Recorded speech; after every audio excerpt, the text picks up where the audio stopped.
Hi, and welcome to my guide for the solo adventure monster hunt from the newest Hearthstone expansion, the Witchwood.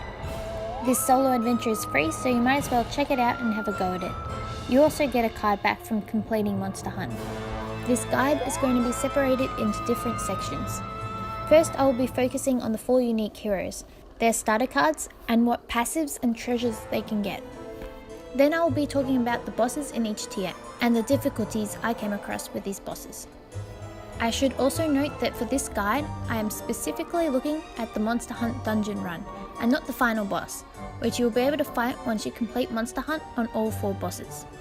Witchwood plays out a bit like Kobolds and Catacombs, where with each boss you defeat, you have a choice of a passive ability and cards to add to your deck, and these cards and passives focus on specifically what class you've chosen. What's unique about this expansion is that you have 4 unique Monster Hunter heroes to choose from, and those include the Tracker, the Cannoneer, Time Tinkerer, and Houndmaster. The Tracker is Tess Greymane, and her hero power is Scavenge, which allows you to discover a class card that has been played this game before, and this can be from both yours and your opponent's deck. She is a rogue, but some hunter cards are available as well. The Tracker's unique passive treasures include Cult of the Wolf, which lets you use your hero power twice each turn and costs 1 less, and Sticky Fingers.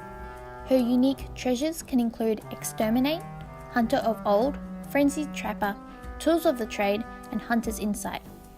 Her loot cards include Jade in the Rough, Run and Gun, The Professional, Copycat, Rapid Fire, Old Bones, Specialist, Mercenaries, Trapper, and Arsenal. What best worked for me with the Tracker was using Kingsbane and having spells like Deadly Poison and adding Lifesteal, and using her hero power to add more deadly poisons to Kingsbane. Next hero is the Cannoneer, Darius Crowley. His hero power fires a cannon which does 1 damage to minions opposite, and if any minions are killed, his hero power gets refreshed. Darius is a warrior, and card choices include weapons, rush minions, dragons, and armor. Darius's unique passives include Dragonfire Ammo, Victorious Rally, and Tactical Reinforcements.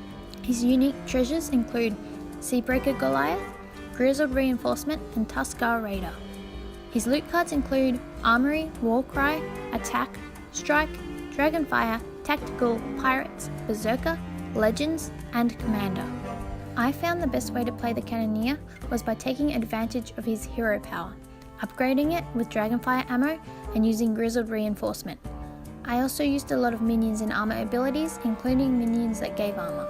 Next hero is the Houndmaster Shaw.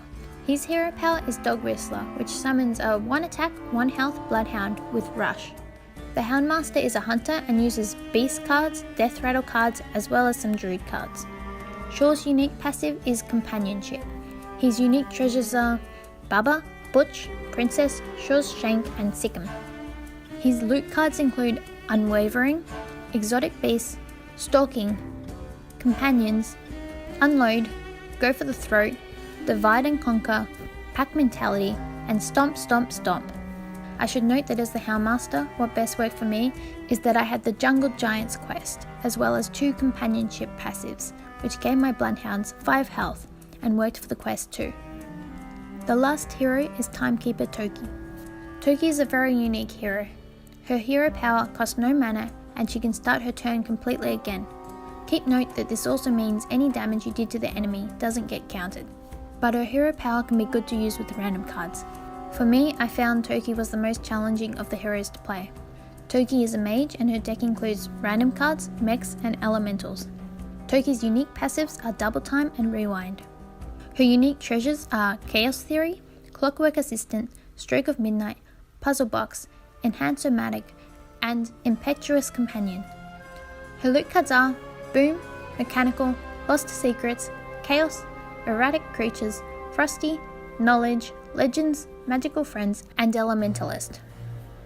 What I found worked best was having a deck mixed with minions as well as spells, and making sure you take down the enemy's minions fast. Here is a list of all the passives available to the heroes. And here is a list of all treasures available to all heroes. Now on to the bosses. There are 8 tiers with different encounters available for each tier. I'll note that some of the bosses will show up in different tiers as well. The first tier, you have the chance to encounter either a Mangy Wolf, whose hero power gives a random minion in its hand 1+ attack and health, Gobbles, whose hero power is when a friendly beast dies, draw a card, or Rottooth, whose hero power is gain 2 attack this turn. The second tier has Nero the Trickster, with the hero power give all minions +1 attack and health. This ability counts for your hero as well. Cultist Suthara, whose passive hero power is Poison Drink, and when a hero draws a card, deals 1 damage to them. Cutthroat Willy, with the hero power, deal 1 damage to a minion and draw a card. And Naru, whose hero power causes him to take 2 damage and he summons a 2 attack, 2 health treant. Next we have Sazmi Gentlehorn, whose hero power is gain control of an enemy with 1 or less attack, so it's better to use minions with 2 or more attack. Grub the Swamp Drinker, who has the hero power Chuck, which destroys a friendly minion and will deal its attack to the enemy hero. Ravencollar Cozzlewort, whose hero power will add a 1-cost minion to their hand. Griselda, with the hero power Witch's Kiss, which will turn a random minion into an 0/1 frog with taunt. Note that she can randomly cast this onto her own minions as well. Watch out for the Cauldron Elemental, because that gives her other elementals 2+ attack. And also watch out for running out of cards if you get her early in the run, so it's best to take her down as quick as you can. Then there is Gravekeeper Damph, who has the hero power that triggers all minions' death rattles twice, and this can be used on your minions as well. Dr. Savazo, whose hero power is Hollow Needle, and that does 1 damage to a minion, and if it dies, he restores 3 health. And Wargarble, who is a Murloc with a deck full of Murlocs, and his hero power draws 3 Murlocs from his deck. Tier 4 includes Ratcatcher Hanigal, who has the passive hero power, when a minion dies, give adjacent minions +1 attack. This counts for your minions too. The Mute, whose hero power silences a minion, watch out as her deck has minions that can't attack, which he then can silent. Blood Witch Greta, who has the passive Blood Red Apple, which causes all hero spells to cost health instead of mana.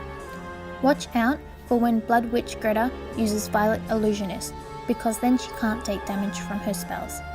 Crooked Pete, whose hero power will give a friendly minion stealth until the next turn. Watch out for Cut Purse. Crooked Pete will attack your hero and then cast stealth on this minion. Next is Shadow Walk, who has the passive all battle cries trigger twice, including yours. Splintercraft, who has the hero power, choose a minion and add a 2 attack, 2 health copy of it to your hand that costs 2. Tier 5 includes Brushwood Centurion, whose hero power makes all minions attack random enemy minions.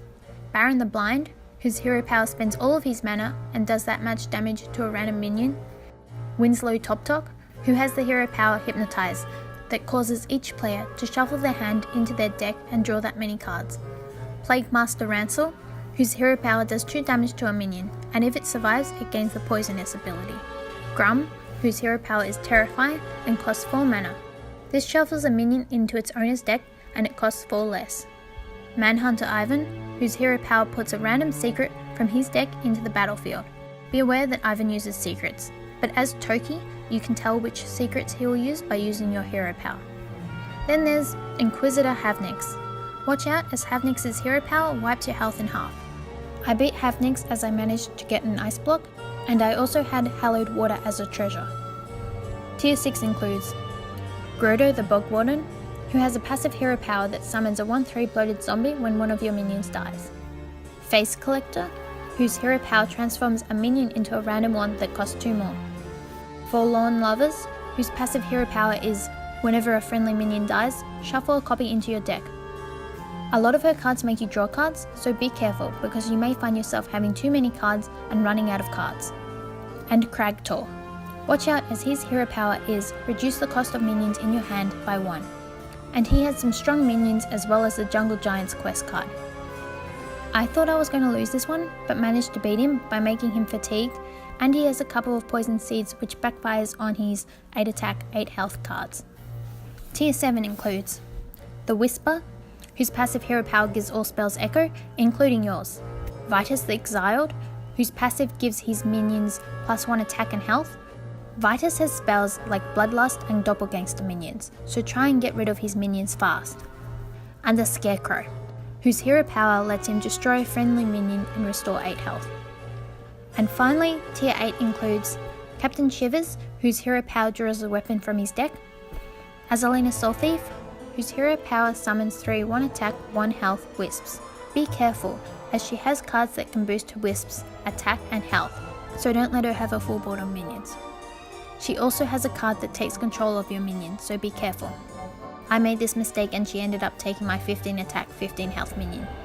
Then there's Lord Godfrey, whose hero power deals 2 damage to a minion and the minions next to it. I managed to destroy him by making him run out of the cards in his hands. Then there's Glinda Krauskin, who has a passive hero power that causes her to be immune while she controls a minion. I beat Glinda Krauskin by causing her fatigue, but watch out for Krauskin Faithful. And Infinite Toki, whose hero power gives a friendly minion Mega Wind Fury, and at the end of her turn dies. So that is the rundown of the heroes and bosses in this dungeon. Hopefully this guide has given you some insight into Monster Hunt. Thanks for watching.